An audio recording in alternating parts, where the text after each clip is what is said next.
Ma collègue députée de Vachon. Alors, la députée de Vachon, à vous pour votre intervention sur le discours inaugural. Merci, Monsieur le Président. Et vous me permettrez de vous féliciter pour votre longévité en tant que député. Donc, je crois que maintenant, vous êtes le doyen ici de cette Assemblée nationale en nombre d'années de députés. Donc, c'est remarquable. Donc, félicitations et félicitations également pour votre nomination. Vous me permettrez, Monsieur le Président, que mes premières paroles soient adressées aux citoyens, aux citoyennes de Saint-Hubert. Je tiens à les remercier de m'avoir fait confiance pour une troisième fois le 7 avril dernier. J'ai eu l'occasion depuis 4 ans de travailler avec les citoyens, les citoyennes et les différents groupes communautaires de Saint-Hubert, que ce soit des groupes qui travaillent avec les poupons, avec les jeunes préscolaires, avec les jeunes qui vont à l'école, avec les familles, avec les aînés, particulièrement pour le maintien à domicile, que ce soit pour des popotes roulantes, que ce soit pour les aidants naturels, le support aux aidants naturels, pour des soins domestiques à la maison.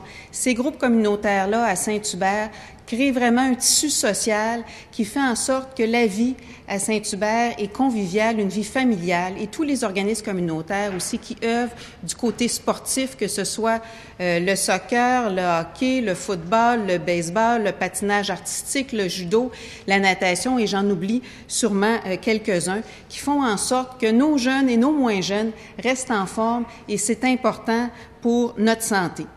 On sait à quel point la prévention est importante et le sport, ce que ça a comme impact au niveau de la prévention. Donc, merci aux citoyens de communautaire, aux citoyens de Saint-Hubert, et merci aux différents groupes communautaires, aux intervenants, aux bénévoles pour votre implication. Vous faites une différence dans la vie de Saint-Hubert. Monsieur le Président, le Parti québécois a formé le gouvernement pendant 18 mois. Pendant ces 18 mois-là, nous avons redressé le Québec.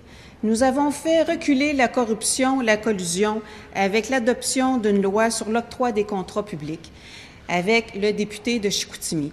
Nous avons fait reculer la corruption, la collusion, avec l'adoption d'une loi sur le financement des partis politiques, avec le député de Marie-Victorin. Nous avons aussi rétabli la paix sociale, avec mon ex-collègue Pierre Duchesne, alors ministre de l'Enseignement supérieur, en rétablissant des relations harmonieuses entre le gouvernement et les étudiants et les professeurs. Nous avons aussi, Monsieur le Président, mis fin au nucléaire, mis fin à l'amiante. Nous avons lancé une politique d'électrification des transports et des programmes d'efficacité énergétique agressifs pour diminuer notre consommation de pétrole. Et je dois souligner que dans le discours inaugural du premier ministre, sa volonté de continuer cette stratégie d'électrification des transports et les programmes d'efficacité énergétique qui sont essentiels pour que nous puissions diminuer notre consommation de pétrole au Québec. Je tiens aussi à souligner la volonté du premier ministre et de son gouvernement d'adopter la loi « Mourir dans la dignité » pour laquelle il y a eu un travail de collaboration non partisan, parce que c'est possible, Monsieur le Président, d'avoir ici en cette Assemblée du travail de collaboration non partisan pour l'avancement de ce dossier-là, Mourir dans la dignité, depuis déjà 3 ou 4 ans que différents députés de différents partis travaillent à ce projet-là. Et en ce sens, j'aimerais souligner la contribution de ma collègue, la députée de Joliette. Mais force est de constater, Monsieur le Président, que depuis le 7 avril, le gouvernement libéral de l'actuel premier ministre a repris là où l'ancien gouvernement libéral de M. Charest avait laissé. Dossier des garderies. Dossier des garderies, valse hésitation, recul par rapport au réseau des CPE. Même le président du Conseil du Trésor, ici présent, ne reconnaît pas la part économique directe et indirecte au Québec. Et je suis inquiète pour les réseaux des CPE. On se rappellera le scandale des garderies du gouvernement libéral et à quel point le réseau des CPE, les familles du Québec, ce qu'elles souhaitent, c'est d'avoir accès à une place en CPE pour la conciliation travail-famille, à quel point ce réseau-là, il est important.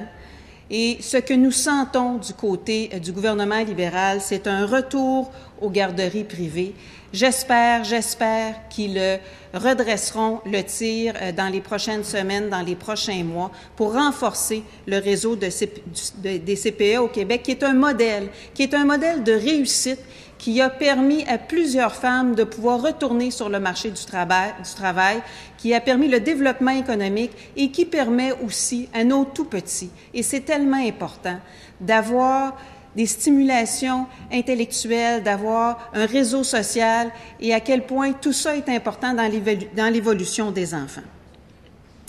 Recul aussi, et le gouvernement libéral actuel a repris là où l'ancien gouvernement a laissé, dans le dossier des gaz de schiste. Et ça, c'est incompréhensible.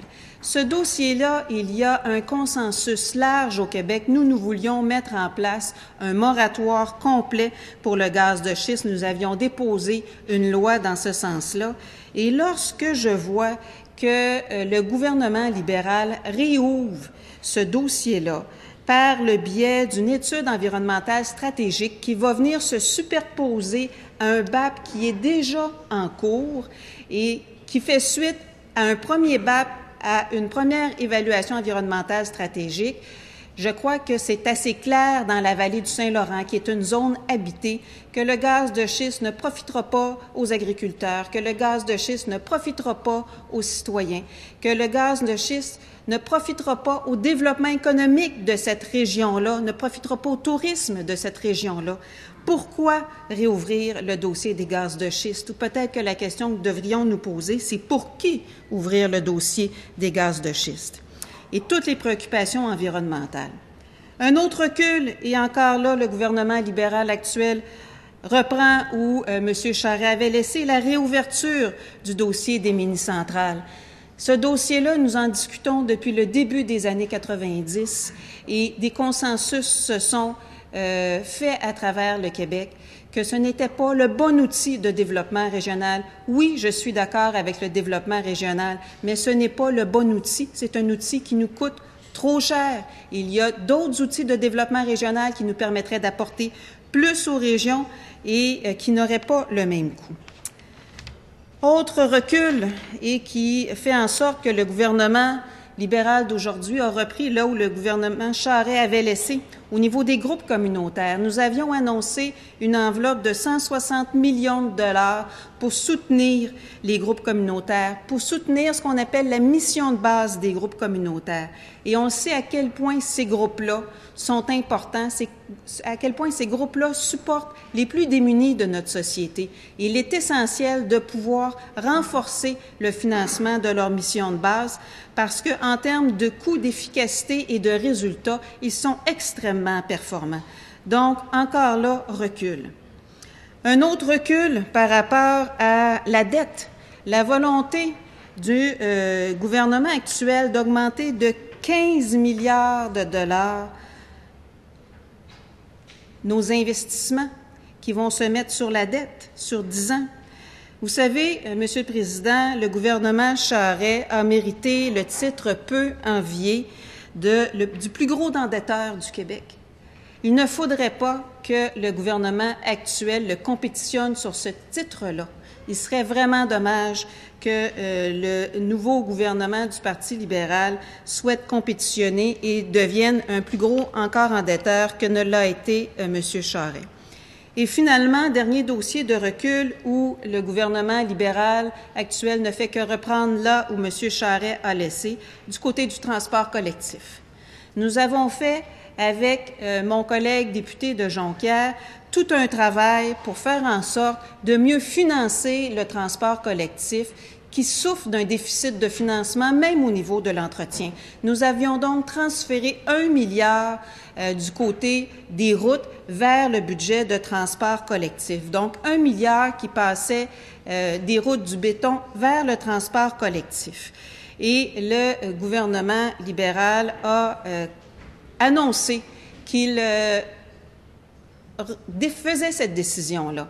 J'espère que ça ne sera pas le cas dans le budget qui sera déposé cette semaine, parce que pourquoi laisser tomber le transport collectif? Pourquoi laisser tomber les usagers du transport collectif alors que nous savons que c'est un moyen d'avenir pour la population du Québec, tant au niveau environnemental qu'au niveau économique, qu'au niveau de la qualité de vie? Donc, le gouvernement libéral d'aujourd'hui est juste dans la continuité du gouvernement Charest, je vous dirais, Monsieur le Président, du pareil au même.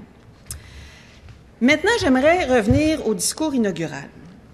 Et là, je vous lis une partie du discours qui a été fait ici, en cette Chambre, la semaine passée. « Le meilleur remède à l'obscurité, c'est la lumière et la transparence. Je désire, et c'était le premier ministre qui parlait, que notre gouvernement soit le premier gouvernement véritablement ouvert et transparent de l'histoire du Québec. Nous voulons que les Québécois sachent ce qu'il en coûte, qu'il s'agisse de construction, etc. » Monsieur le Président, une très grande volonté de transparence et un bel éloge à la transparence qui nous a été servi ici au Salon Bleu. Et moi, je demande depuis une semaine que sur le dossier du SLR, l'étude des COM soit rendue publique. Et malheureusement, Monsieur le Président, jusqu'à date, tout ce que nous avons reçu, c'est des refus. Alors que le premier ministre, à peine une semaine, ça fait même pas une semaine qu'il a fait ce discours-là, il nous a dit qu'il était ouvert à la transparence, qu'il voulait que son gouvernement ait la plus grande transparence, et il refuse que l'étude des COM soit rendue publique. Sous prétexte, selon le ministre des Transports, qu'il y aurait des sections reliées aux différentes stations du SLR, ce qui pourrait engendrer de la spéculation. Nous sommes d'accord qu'effectivement, s'il y a des sections concernant des stations qui peuvent engendrer de la spéculation, que ces sections-là soient caviardées, soient noircies ou extraites du rapport, mais ce n'est qu'une petite partie du rapport. Et ce rapport-là, il est extrêmement important parce qu'actuellement, le ministre des Transports remet complètement en question le système léger sur rail pour lequel il y avait eu un consensus large au Québec. Le gouvernement du Parti québécois, l'ancien gouvernement du Parti libéral, les partis d'opposition, même le Parti libéral, lorsqu'il était à l'opposition, appuyait le dossier du SLR, il a appuyé une motion. L'ensemble des intervenants de la Rive-Sud, que ce soit les maires, les mairesses de la Rive-Sud, les élus de Montréal, appuient le dossier du SLR. Et une décision a été prise. Une décision a été prise au mois d'avril 2013, annonçant au fédéral que nous souhaitions avoir une SLR et que le futur pont Champlain soit construit avec une structure permettant l'installation d'un SLR. Or, le ministre des Transports actuel a décidé de remettre en question cette décision-là en arguant qu'il voulait des études d'opportunité pour avoir les coûts. Or, l'étude des COM, qui n'est pas publique, est encore confidentielle, mais que le journaliste François Cardinal a rendu certains extraits publics, confirme que les coûts du SLR, confirme que le SLR coûte 2 fois moins cher par passager du côté de l'exploitation, confirme que dès 2021, le service d'autobus ne peut plus suffire à la demande. Il titrait même « Le SLR détrône l'autobus ». Donc, le système d'autobus standard ne peut plus suffire à la demande. Et si on veut un système d'autobus amélioré, il en coûtera à peu près la même chose qu'un SLR avec les différentes infrastructures qui sera nécessaire d'ajouter. Le SLR est un mode de transport collectif électrique. Or, le premier ministre a clairement dit dans son discours inaugural qu'il souhaitait l'électrification des transports. Donc, je ne comprends pas cette volonté du gouvernement de garder confidentielle l'étude de ECOM, alors qu'il y avait une volonté exprimée dans le discours inaugural de très grande transparence. Il faudrait que les paroles soient suivies aussi des actes et des décisions qui sont en conséquence. Sinon, c'est des belles paroles pour la galerie et ça serait dommage, Monsieur le Président. Et si ce n'était que ça, c'est dommage parce que c'est ça qui construit le cynisme de notre population. Donc, du côté du SLR, nous souhaitons vraiment que le gouvernement prenne position pour un SLR et puisse favoriser cette installation-là et rendre publique l'étude d'INCOM qui répond à l'ensemble des interrogations que formulait le ministre des Transports. Et finalement, Monsieur le Président, dans le discours inaugural aussi, j'ai noté qu'il y avait toute une section nommée par le premier ministre sur le déficit structurel, que l'heure n'est plus au changement cosmétique et que ça prend un changement de la culture de l'État, Monsieur le Président. En fait, je suis tout à fait d'accord que l'heure n'est plus au changement cosmétique. Et nous avons une double bureaucratie, Monsieur le Président, ici au Québec. Une bureaucratie fédérale, une bureaucratie provinciale qui nous coûte très cher, des milliards de dollars. Donc, moi, je suggérais au premier ministre que s'il veut diminuer sa bureaucratie, s'il veut diminuer les lourdeurs administratives, s'il veut faciliter la vie des citoyens et la vie des entreprises au Québec, qu'on coupe le palier fédéral du côté du gouvernement, que le Québec devienne souverain. Et selon un livre ici écrit par Stéphane Gobeil, ce serait en fonction des comptes publics 2010 des économies de 2 milliards par année que nous pourrions faire en gardant seulement un seul palier gouvernemental, malgré, Monsieur le Président, malgré tous les transferts, Monsieur le Président. Donc ça, ce serait vraiment une différence pour justement régler notre déficit structurel qui est en fonction de notre appartenance encore au Canada, Monsieur le Président. Et en terminant, j'aurai une motion, Monsieur le Président. Donc, je peux la lire actuellement. Donc, je présente la motion suivante, que l'Assemblée nationale blâme sévèrement le gouvernement libéral pour le climat d'incertitude qu'il laisse planer sur l'avenir du transport collectif, particulièrement pour la Rive-Sud et la grande région de Montréal. Alors, merci à vous, Madame la députée de Vachon.